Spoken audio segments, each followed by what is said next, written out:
Boa noite a todos. Boa noite a meus queridos amigos e irmãos que nos acompanham pelo Facebook. E a parte então é transmitido, né? Amém. Assim como eu falei no meu pedido de oração, assim como todos, né, eu tenho minhas lutas e às vezes eu entendo que muitas coisas é que nem carro novo, né, carro novo, ou faculdade, ou planos novos, que a gente faz planos de comprar um carro, e aquela ansiedade ali, mas depois dos primeiros dias de consumo, os primeiros dias de faculdade, você vai desanimando, né, perde aquele ânimo, e só resta as parcelas então para pagar, né? E se for faculdade em si, só resta então o resto dos 4 anos para estudar, a empolgação dos primeiros dias. E eu acho que isso é que nem o cristianismo, e foi mais ou menos isso que aconteceu nessa semana comigo. Deu uma desanimada, mas eu pensei comigo, caramba, de novo, 8 anos na igreja, desde que eu me rebatizei. Isso sempre acontece, eu vou me recair de novo pelos mesmos desejos que caía antes, que o Satanás usa as mesmas ferramentas, ele usa sempre as mesmas ferramentas para nos derrubar.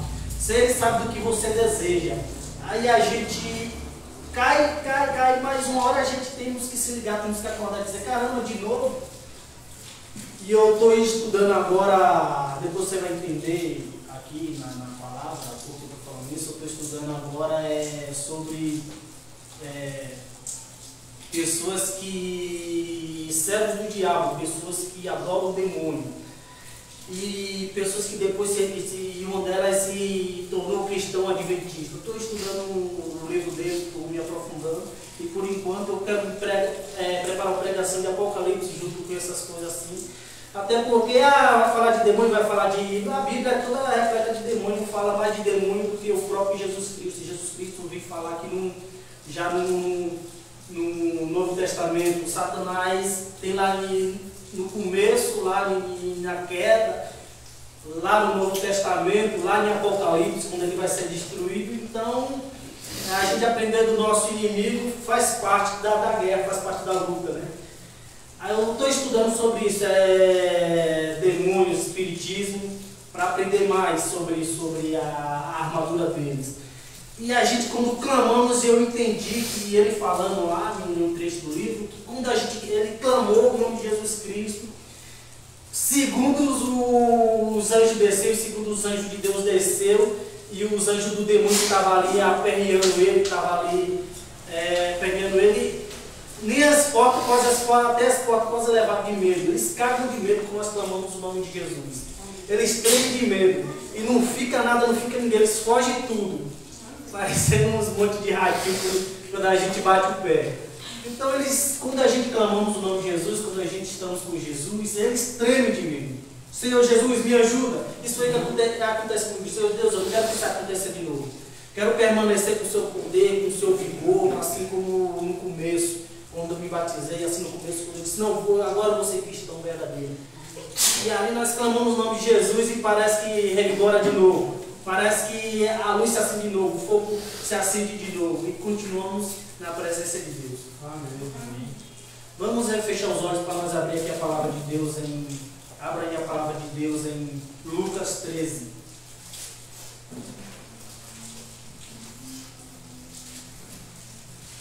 Lucas 13.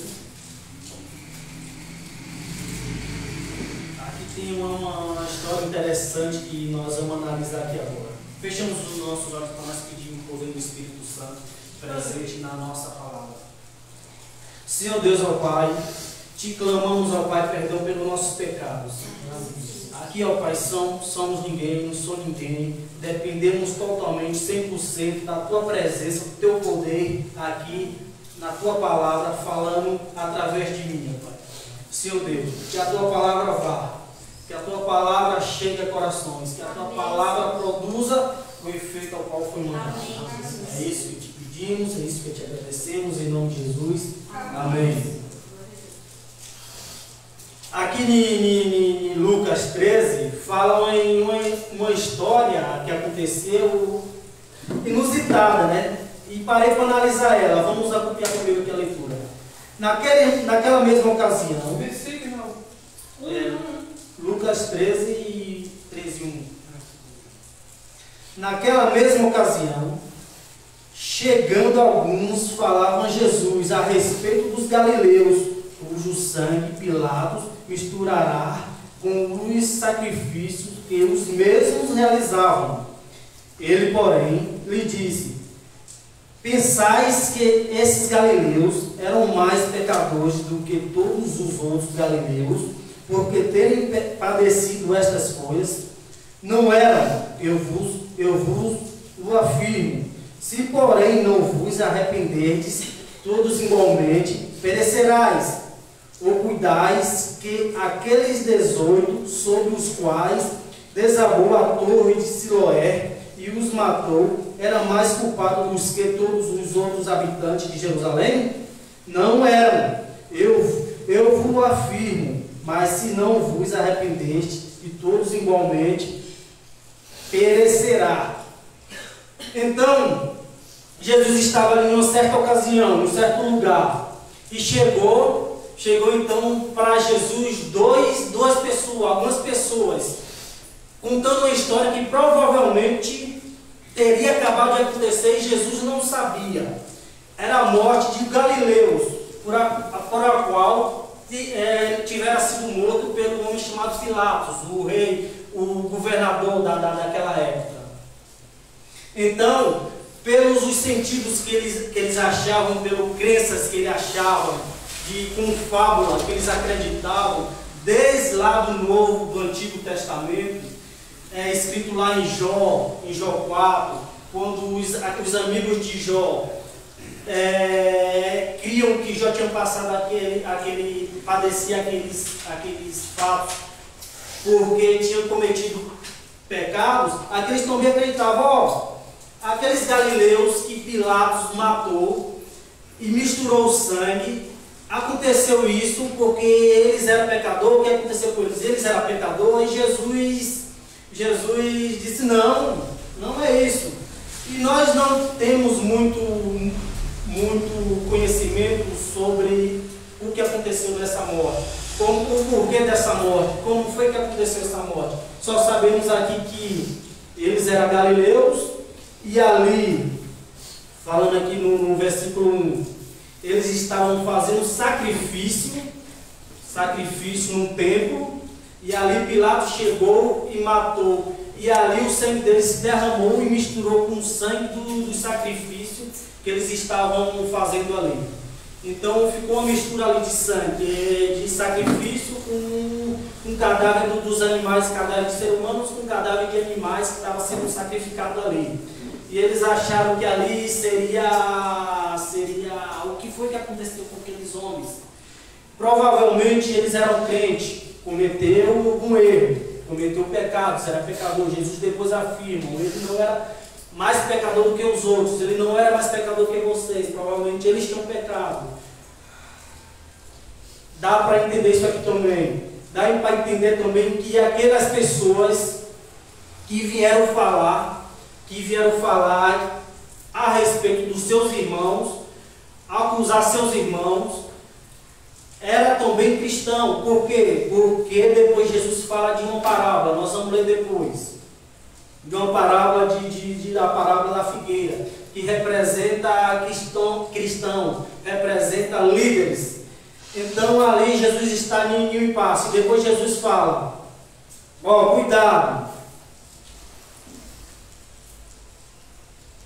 Aí Jesus depois fala aqui no verso 5: não eram, eu vos lo afirmo, mas se não vos arrepender de todo igualmente, perecerá. Jesus está aqui proclamando uma profecia que futuramente irá acontecer em Jerusalém. A primeira profecia irá acontecer em Jerusalém, e a segunda profecia de destruição é no fim do mundo. Então Jesus aqui está afirmando: cuidado, se vocês não se arrependerem igualmente vocês não se arrepender, vocês irão padecer da mesma forma. Então tiramos aqui duas conclusões. Primeira, pessoas aqui, crentes estavam interessados mais do que o irmão cometeu algum tipo de pecado, por isso eles estavam padecendo, do que pelo seu próprio pecado. Eles não estavam preocupados consigo mesmo, eram líderes da igreja, não estavam preocupados com eles mesmos, estavam preocupados com outras pessoas, o porquê eles estavam padecendo aqueles pecados. Então nós íamos para a igreja, nós procurando a Deus, procurando misericórdia, em vez de nós nos preocuparmos com o nosso próprio cristianismo, o nosso próprio dia a dia, que não é fácil para ninguém, nós às vezes olhamos para o irmão o que ele está cometendo ou não. E às vezes a gente pega e fala bem assim, ó. Tem muita gente que fala bem assim, ó. O irmão ali, eu não sou perfeito, Pai, eu oro muito por mim para Deus me ajudar. Mas o irmão ali é tal e tal e tal e tal. Quer dizer, ele acha que ele justificou você mesmo, se ele está orando por você mesmo. Mas o irmão ali é não sei o que lá, e ainda usa a Bíblia como referência, porque ele está errado, porque ele é errado, por quê? Porque a Bíblia fala, pelos seus frutos vos conhecereis. Aí ele se justifica e justifica a Bíblia para acusar o irmão pelo seu erro. Isso que falando para outras pessoas ali presentes ali, já vi muitas vezes essas coisas acontecendo. Eu sou pecador, eu não sou bonzinho, eu oro por mim, orem por mim, porque eu não sou bom. Mas aquela ali, tal e tal. Então quer dizer, o que está acontecendo? Ela deixou de se enxergar, deixou de olhar para você, para acusar irmãos, acusar defeitos dos irmãos. Aí quando ela fala que pelos seus frutos, coloca palavras na Bíblia para acusar o irmão, ela na verdade não sabe o que está passando no coração do irmão. Ela não sabe se o irmão ali, naquele momento que esteve presente com ela, pecou, mostrou frutos errôneos, apresentou maus frutos, mas depois em casa ela repensou, pensou e pediu perdão a Deus, clamou por misericórdia, disse: Senhor Deus, eu não sou merecedor da sua graça, por favor me perdoa. Eu tenho certeza que naquele momento Deus a perdoou e a vida dela continua a partir dali. Enquanto aquele outro irmão que usou a Bíblia para condenar o seu irmão. O que Jesus fala? Cuidado, porque você lá no final dos tempos, se não se arrepender pelas suas palavras, pelos seus atos, pelas suas acusações, pelas suas preferências. Tem irmãos que preferem alguns por achar que tem uma espiritualidade boa, aquele ali é mais conhecido, aquele ali prega, aquele ali é mais visto, é mais visualizado. Eu estou aqui, ó, é tipo a panelinha, grudada aqui nesses outros irmãos, aqueles outros que é mais quietinho, não tem muita comunhão, imaginando eles, é mais deixado de lado. Eles é por conta própria, aqueles ali, eu sou da galera que é vista, que é mais conhecida. Isso acontece muito no meio dos cristianismos. Aí Jesus fala agora uma parábola aqui no verso 6. Acompanhando aqui comigo aqui. Então Jesus preferiu a seguinte parábola. Certo homem tinha uma figueira plantada na sua vinha. E vindo procurar fruto nela, não achou, pelo que disse ao viticultor. Há 3 anos venho procurar fruto nessa figueira e não acho. Podes cortá-la para que ela ainda ocupada inutilmente a terra. Ele, porém, respondeu: Senhor, deixe ainda este ano, até que eu escave ao redor dela e lhe ponha estrume. Se vier a dar fruto, bem está, e não mandarás cortá-la. Então aqui Jesus fala a respeito de uma parábola de uma figueira. Jesus em Oséias, a Bíblia em Oséias 9:10, fala a respeito que a figueira representa Jerusalém, representa os líderes de Jerusalém, enquanto a videira representa o povo, os crentes, o povo de Jesus. E ali Jesus fala que aquela videira ali no meio aquela figueira no meio da videira não estava servindo, não estava sendo produtiva. E ali estava ocupando um espaço que ele poderia plantar outra planta para ser frutífera, para dar frutos, para dar benefício para aquele dono daquela terra. Aí chegando aquele dono ali daquela terra, viu que não estava dando fruto, quis cortá-la, mas chegou ali o agricultor, chegou ali o jardineiro, digamos assim, disse: não, espera aí, senhor, vamos deixar mais um ano, deixar mais um ano, que sabe eu não adobe a terra e ela produza fruto, e daqui um ano nós veremos se dá fruto ou não, se não der o senhor arranca fora. Nós entendemos o que naquela época a figueira, a figueira, ela demora 3 anos para ser madura, para ser uma árvore produtora de frutos. Ela demora 3 anos.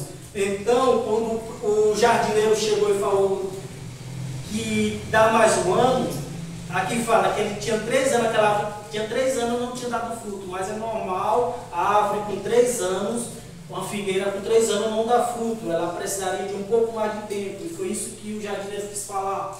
Ele disse: não, dê mais um ano, dê mais um tempo, e nós veremos se vai dar fruto ou não.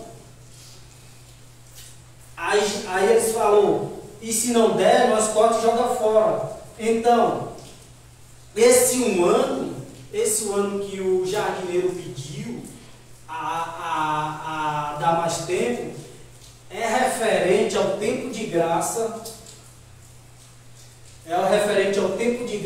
que Deus nos concede, a nossa vida inteira que Deus nos concede de graça. Apesar que o Espírito Santo, como diz nos livros de Noé, está sendo retirado gradativamente.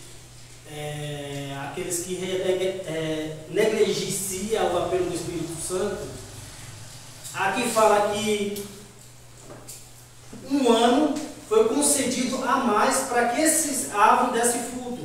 Então Deus nos concede o tempo da nossa vida para que nós possamos dar frutos, para que nós podamos dar fruto de arrependimento, ser digno de arrependimento. E quando nós não damos esse fruto, o problema é quando nós não damos esse fruto, não se arrependemos e achamos que somos mais merecedores que os nossos irmãos, somos mais dignos que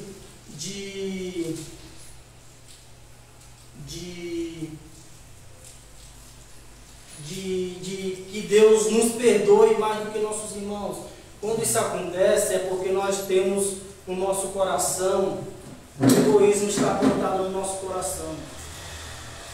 O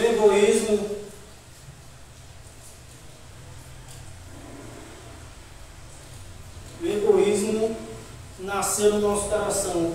E assim como Deus fala que irá dar um ano de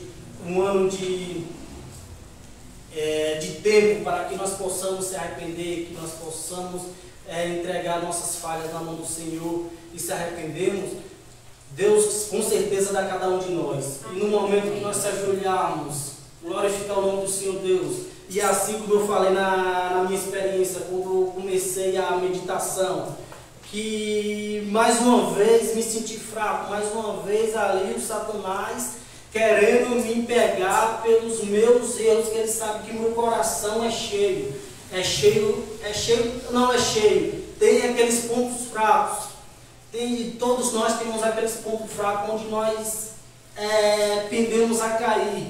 Quando o Satanás sabe disso, ele não nos bole quando nós estamos fracos, para que ele vai mexer numa pessoa que já está fraca, para que ele vai mexer numa pessoa que já está morta. Mas quando nós se dedicamos, orando, Senhor, Seu Deus, eu quero ser totalmente seu, quero pregar o teu evangelho, quero ser exemplo, quero dar frutos de arrependimento para que meus irmãos vejam, para que meus vizinhos vejam e falem: aquele ali é uma árvore que dá frutos, aquele ali é um crente iluminado pelo Espírito Santo. Aí quando você tem esse pensamento, tem essas atitudes, o Satanás mais uma vez vai no seu coração e te mostra aquele ponto fraco que você tem e diz: vai lá, agora vai lá mais uma vez. Aí você pensa, muitos não, mas outros pensam, nossa, já caí lá uma vez, já sei aonde ele me persegue, já sei aonde ele sabe meu ponto fraco. Então, o que devo fazer? Vai cair mais uma vez pelos mesmos erros, pelos mesmos sentimentos, vai se deixar ser dominado pelos mesmos sentimentos. Aí é onde eu falo, quando nós clamamos o Senhor, quando o satanista lá clamou o Senhor, ele agora não é mais satanista, ele se arrependeu e agora ele é um cristão adventista. E quando o Satanás foi lá na cama dele e falou, eu te prometo muito dinheiro, eu te prometo fama, eu te prometo sucesso, te prometo o que você quiser, mas você vai ser meu, vai ser um dos meus soldados. Ele falou, não, Senhor Jesus, seu Deus, a promessa dele é maior, você pode me dar tudo aqui, mas só vai ser aqui. Jesus vai me dar tudo isso e mais a vida eterna. Você só vai me dar isso durante a minha vida. Quanto é meu tempo de vida aqui na Terra? Tenho 30 anos, 40 anos, você só vai me dar isso daqui mais uns 50 anos no máximo. Ou muito menos. As pessoas vivem hoje entre 80, 90 anos, por aí. Você vai me dar isso só esses 40 anos e depois. O que vai ser de mim? Com Jesus Cristo me oferece muito mais se eu aceitar Ele como meu Salvador. Ele vai me dar, além de tudo isso, lá na nova terra, ouros, bens, casas luxuosas. Fala em Apocalipse que as ruas é banhada de ouro, as casas é de ouro. Lá é magnífico. Aí ele fala, eu vou trocar só isso que você está me oferecendo por uma vida eterna com mais isso que você está me oferecendo, não. Aí ali o Satanás, ali o demônio ali sentado ali no quarto dele, apavorando ele, eu vou te matar, eu vou te pegar, se você não aceitar, vai acontecer isso com você. Aí ali na hora ele ficou com medo, umas gargalhadas diabólicas do Satanás no ouvido dele, aquela gargalhada que ecoava por todos os cantos do quarto. E ele pensou, teve medo. Agora ele teve medo e se ajoelhou e falou, Seu Deus, tenha misericórdia de mim. Acredito eu não. Cada um de nós temos um anjo da guarda. Temos um anjo da guarda no momento que nós temos um anjo da guarda. Acredito eu que naquele momento Satanás ali, e ele clamou ao Senhor. Acho que esse anjo da guarda é só um anjo de anotação. Ele vai lá rapidinho, chama os outros, o exército lá de Jesus, fala com Jesus manda o exército, e ali que vem uma multidão de anjos, vem centenas de anjos ali para te proteger, ou apenas um só anjo poderoso para te proteger. E o Satanás tem muito medo, com muito temor, antes mesmo dos anjos chegar, não sei se dá tempo dos anjos chegar, ele vai embora e parece que nem as portas quer deixar, de tão medo que ele sai correndo. Segundos depois, só deixa a quebradeira, que ele fez lá nos porcos lá que os porcos se jogou lá no mar. Ele sai com tanto medo, com tanto temor, que nós não imaginamos a força que nosso Deus tem, a força que um anjo que nos protege tem. Basta nós clamar o anjo do Senhor, Senhor Deus, eu estou arrependido. Senhor Deus, tenha misericórdia de mim, me socorre. Quando nós estimos fracos, quando nós precisamos de algum auxílio em questão de doença, em questão de emprego, em questão de qualquer questão que aflige nossos corações. Quantas vezes meu coração é afligido de temor, de agonia, de pavor, de raiva, de ira também, de ira. Eu falo, Senhor Deus, me dê a misericórdia no momento que eu peço, que eu clamo a Ele, vem uma paz no meu coração, vem uma alegria no meu coração, e eu falo, nossa, assim que nós clamamos o nosso Senhor Jesus, eles nos socorrem. Basta nós clamar, ou uma doença, ou alguma coisa, uma simples chave, eu pego uma chave, eu tenho cabeça distraída, eu boto a chave no lugar, Senhor Deus, me ajuda. Essas são simples coisas, mas a gente fala, Senhor Deus, tem muita gente morrendo, padecendo, eu estou te pedindo para me ajudar a achar uma simples chave. Às vezes a gente até quer ficar com vergonha, mas a Bíblia fala que converse com Deus como se fosse o seu amigo. E você não falaria comigo, com o seu esposo, com sua esposa, com o seu filho, me ajuda a achar minha chave? Você não falaria para ele? Eu estou aqui com a dor aqui na minha ponta da orelha, na minha ponta da unha aqui, me incomodando um pouquinho. Você não falaria para o seu esposo, para o seu filho? Por que então não falar para Jesus que Ele mesmo fala para você, ó, considere mim como amigo, ele vai entender, sabe o quê? Nossa, Ele me clama nas simples coisas, né? Esse meu filho me clama nas simples coisas. Ele quer ser meu amigo. É isso que ele vai pensar. Ele não vai pensar que ele está me solicitando com pequenas coisas, sendo que tem gente lá morrendo. Ele não vai pensar isso em você. Uma vez eu cheguei na igreja, para encerrar aqui, aí eu estava angustiado que meu cachorrinho morreu, né? Aí eu ali, inocente, eu era mais novinho, né? Tinha uns 20. Era o primeiro cachorro. Meu primeiro cachorro era novo, eu era novo. Sofreram que são. Era novo, não era acostumado a sofrer com essas coisas. Então eu era novo, não sabia o que falar. O que vinha na cabeça, semana de oração. Sabia o que falar, a primeira coisa que vinha na mente falava na semana de oração lá. Aí ali sentada ali, eu disse que quem estava administrando, pastor. Aí eu falei. Eu estava. Você estava no dia? Aí eu falei, eu peço oração que meu cachorrinho morreu, que me acalme o coração. Deu vontade de chorar, mas eu sabia se eu chorava, você ouvia. Aí eu sei que o pastor me deu uma chamada e começou a dar risada. Aí depois outros pastores falaram, ok, sim, mas você está um pouco triste. O que é que tem você pedir ao Senhor Deus para te auxiliar na sua agonia, na sua angústia? É meu amigo. É meu amigo. Ué, eu não tenho uma coisa grande para reclamar, digamos assim, muitos resmungam, muitos reclamam.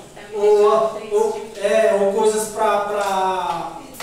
para pedir, e na minha opinião, Deus tinha me dado tudo. E eu não tinha nada para reclamar, não tinha nada para pedir, o que veio na minha cabeça eu falei, seu Deus, então me tira essa tristeza. Ele achou ruim, mas eu não creio que fui errado, não. Nós temos que pedir ao Senhor as mínimas coisas, as máximas coisas, em tudo dá glória ao Senhor, em tudo dá graça, em tudo peça, em tudo honra ao Senhor. Esse é o meu desejo, minha oração para essa noite. Amém. Só foi bom do cachorro. Mas ele deveria entender que você estava triste, né? Você perdeu um grande amigo. Não precisava precisava chamar, né, a comida. Amém. Eu vou dizer, viu? Porque quando é igual assim, você criou desde pequenininho. É como você ter um filho. Se você perder, você vai ficar triste? Arrasado? Pois é. O cachorro faz parte da família. Eu vou dizer, viu? Como diz a frase popular que tem, que cachorro é mais amigo que o ser humano. Eu vou falar, se eu tivesse na igreja, na casa de Deus, amigos, não aqui, mas em muitos lugares aí, amigos que nem a metade que meu cachorrinho eu estaria bem, né? Apesar que às vezes eu também não sou amigo, né? Eu tenho que me mudar primeiro para depois arrumar amigos. Tem toda essa questão.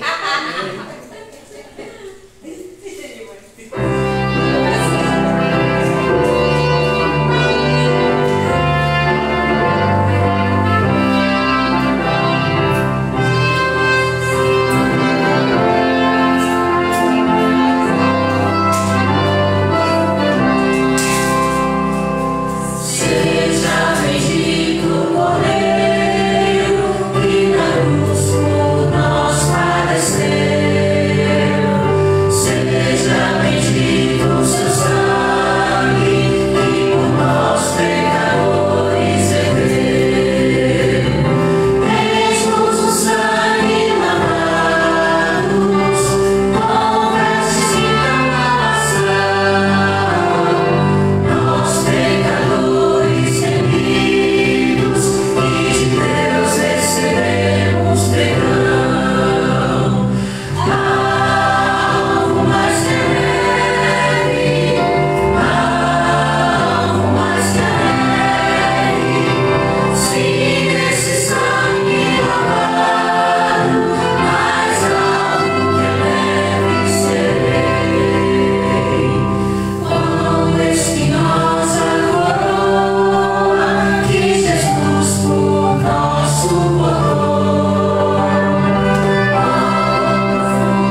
Eu quero agradecer aqui a presença de todos vocês que esteve aqui.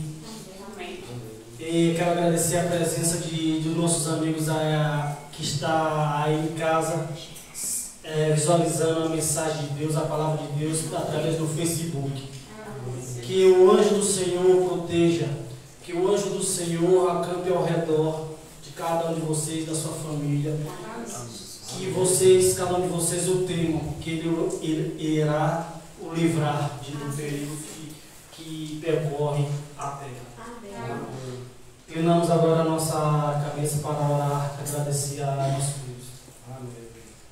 Senhor Deus, ó Pai, te pedimos, ó Pai, muito obrigado, ó Pai, por se fazer presente aqui no nosso meio. Amém. Senhor Deus, perdoe, cremos que o Senhor perdoou cada pecado aqui, ó Pai, porque pedimos do fundo do nosso coração, porque temos a certeza que o Senhor o perdoou, porque lá na cruz o Senhor já pagou nossas contas, o Senhor já pagou o preço pelos meus pecados.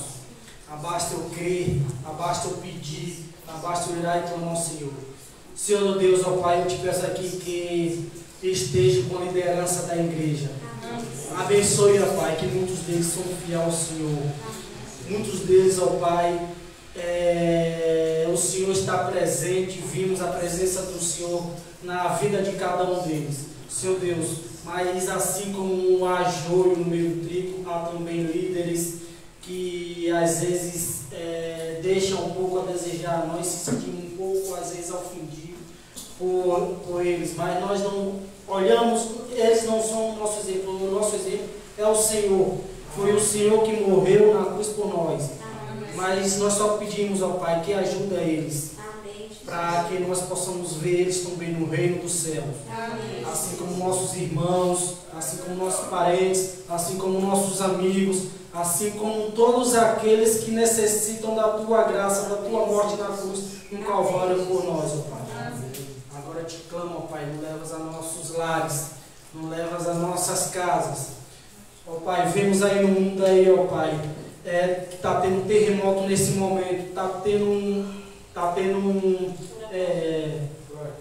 furacão nesse momento em alguns lugares desse mundo.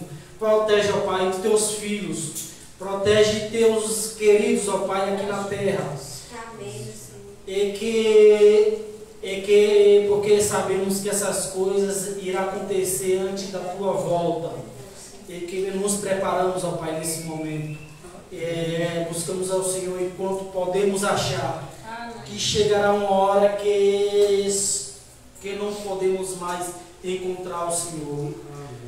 E que essas coisas irão continuar acontecendo e já vai ser tarde. Nós só vai ser quem não aceitou o Senhor e o mundo. E os trovões, e os furacões, e os terremotos, e as tempestades. Mas nesse momento ainda podemos clamar ao Senhor, socorre nós. E ajuda os irmãos lá que estão naquele meio. Ajuda todos os seus filhos, ó Pai. É o que te pedimos e te agradecemos em nome de Jesus. Amém.